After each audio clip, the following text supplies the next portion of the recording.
ओम।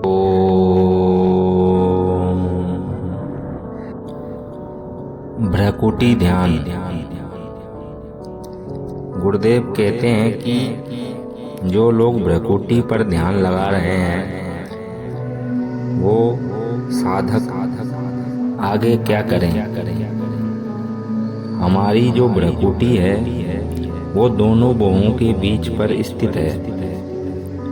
जो साधक यहाँ पर ध्यान लगाते हैं उनको ये विशेष सावधानी रखनी चाहिए कि बाहर और भीतर से बिल्कुल भी हलचल ना हो और मौन रहकर जो भीतरी शांति है उसी का अनुभव उन्हें करना चाहिए और होश पूर्वक अंधकार को देखकर लगातार देखते रहना ही भ्रकुटी ध्यान कहलाता है। उन्हें निरंतर ये ध्यान रहना चाहिए कि दृष्टा भाव जो सामने दिखाई दे रहा है और जिसको देखा जा रहा है वो दृश्य है। इससे होगा क्या? कहते हैं कि लगातार भ्रकुटी पर ध्यान और अंधकार को देखकर लगातार देखते रहना ही भ्रकुटी ध्यान कहलाता है। कुछ दिनों बाद इसी अंधकार में से एक ज्योति प्रकट होती है। पहले उस ज्योति का कलर संतों ने काला बताया है और फिर वही ज्योति पीले कलर में बदल जाती है और वो धीरे धीरे सफेद होती हुई नीले कलर में बदल जाती है। जो व्यक्ति ध्यान कर रहे हैं भ्रकुटी पर तो इस ज्योति का उन्हें अनुभव होता ही होता है। गुरुदेव कहते हैं कि शुरुआत में ध्यान करने वाले जो साधक होते हैं उन्हें पहले तो एक जैसे ही अनुभव होते हैं और कुछ जो साधक होते हैं उनको अलग अलग प्रकार के भी अनुभव हो सकते हैं। पहले भुवों के बीच आज्ञा चक्र में ध्यान लगने पर अंधेरा भी दिखाई पड़ता है। ये शुरुआत और प्रथम अवस्था होती है।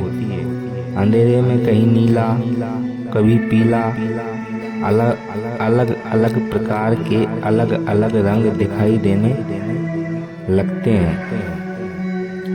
ये गोलाकार में भी दिखाई देने वाले रंग जो हमारे आज्ञा चक्र में हमारे द्वारा देखे गए हैं वे मात्र हमारे व्यवहारिक जगत में जो हम लोग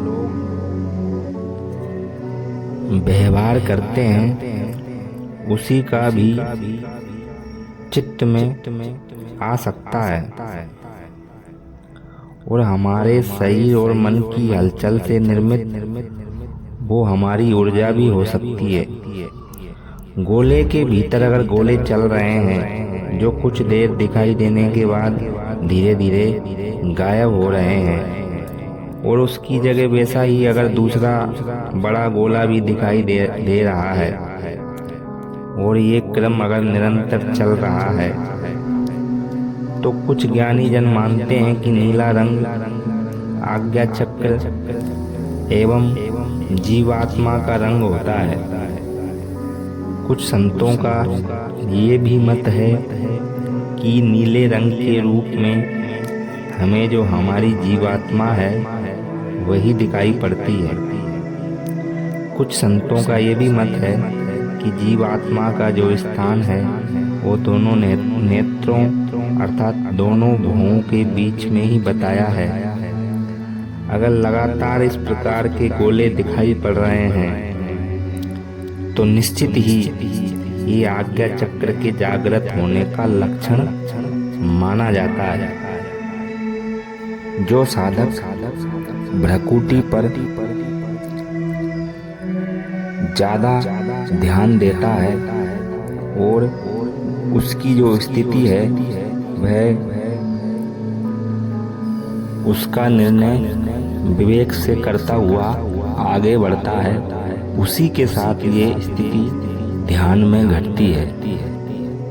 अर्थात अगर सरल शब्दों में कहें तो जिसने भ्रकुटी पर लगातार या ज्यादा मेहनत करी है, उसी के साथ ये स्थिति बनती है, वो भी एक योग गुरु के सानिध्य में। इसके बाद साधक को क्या अनुभव होते हैं, तो इसके बारे में गुरुदेव कहते हैं कि कुछ ही दिनों में इसका लाभ ये मिलता है कि व्यक्ति के मन से धीरे धीरे जो चिंताएं हैं, तनाव है और जो ये मन चलायमान स्थिति में रहता है, वो धीरे धीरे शांति का अनुभव स्वयं ही भीतर साधक करने लग जाता है। इसके साथ उसके मन में पूर्ण आत्मविश्वास बढ़ जाता है, जिससे वह असाधारण कार्य, जो असंभव कार्य होते हैं, उनको भी शीघ्रता से ही संपन्न कर लेने की क्षमता हासिल कर लेता है। और हमारे गुरुदेव और संत यहाँ तक कहते हैं कि वह व्यक्ति भूत भविष्य की कल्पनाओं में जीता ही नहीं है, वह अपने वर्तमान में ही जीने का एक अभ्यास बना लेता है। परिणाम ये होता है कि लगातार भ्रकुटी पर ध्यान लगाते रहने से कुछ ही महीने में व्यक्ति को जो गुजर चुका है, अर्थात भूतकाल, और जो आने वाला है भविष्य काल, और जो चल रहा है वर्तमान, इन तीनों का प्रत्यक्ष घटनाएं दिखने लग जाती है। ऐसे व्यक्ति को भविष्य में जो संकेतिक घटनाएं होती है, उनका पहले से ही थोड़ा पूर्वाभ्यास होने लग जाता है। ये बहुत संतों द्वारा देखा भी गया है। इसका सीधा सा संकेत है कि उसकी जो छठी इंद्री है, वह अब जागृत होने लगी है और अब उसे ज्यादा सतर्क रहने की जरूरत है। ये साधक को गंभीर रहने की जरूरत है। ज्यादा सत्संग और ज्यादा अपने व्यवहार में गुरु के सानिध्य में ही रहने की आवश्यकता हो जाती है।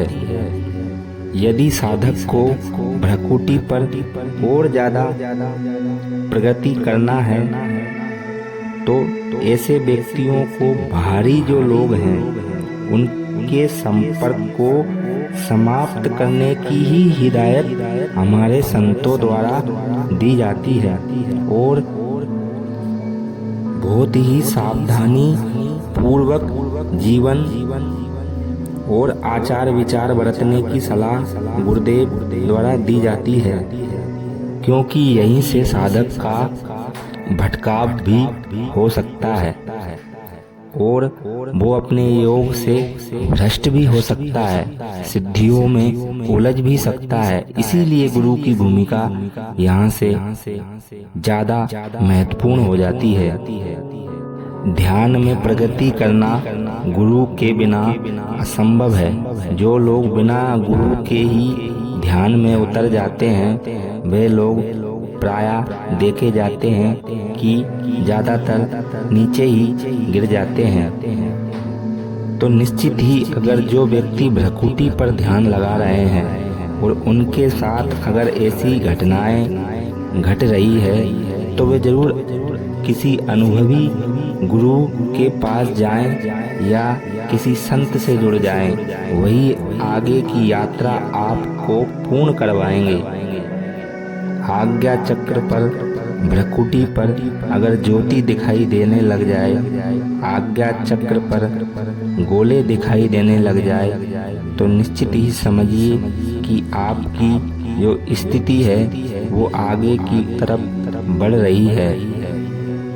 मन से विचार विदा होने लग जाए।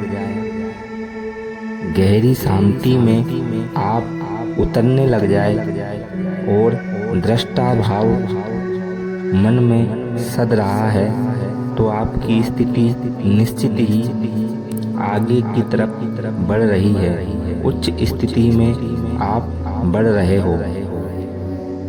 ऐसी स्थिति में साधकों को कईयों बार एक से अधिक शरीर का भी अनुभव होने लग जाता है। ये अलग अवस्थाएं साधक के साथ घटने लग जाती है। इसीलिए गुरु की भूमिका महत्वपूर्ण है। भ्रकुटी पर ध्यान लगाने वालों, अगर आप भ्रकुटी पर ध्यान लगा रहे हैं तो आप जरूर ही किसी गुरु के सानिध्य में जुड़ जाएं। वहीं से भ्रकुटी का जो ध्यान है वह आगे की तरफ जाएगा। गुरु ही आपको ये बताएंगे कि आपकी स्थिति कहाँ तक है। यहाँ से साधक का भटकाव भी हो सकता है। नाना प्रकार की कई समस्याएं आने की संभावनाएं भी बढ़ जाती है। लेकिन ये उन्हीं के साथ होता है जो अकेले ही योग की, ध्यान की जो मंजिलें हैं उनको स्वयं ही अपने बल पर आगे बढ़ाने का प्रयास करते हैं। लेकिन जो समर्थ गुरु होते हैं वो साधक को भटकने नहीं देते। वह निरंतर ही साधक को अपने अनुभव और सानिध्य में लेकर उसकी यात्रा को आगे बढ़ाते हैं। इसलिए अगर भ्रकुटी पर ये सब अनुभव आपको होते हैं तो आप निश्चित ही उच्च कोटि के साधक हो और आपकी जो यात्रा है वो आगे बढ़ रही है। तो भ्रकुटी पर ध्यान लगाने वाले का हमारा यही निवेदन है कि आप गुरु से अवश्य जुड़ें। अगर आपको ये जानकारी अच्छी लगी हो तो आप हमारे चैनल को जरूर सब्सक्राइब करें और सभी को प्रणाम।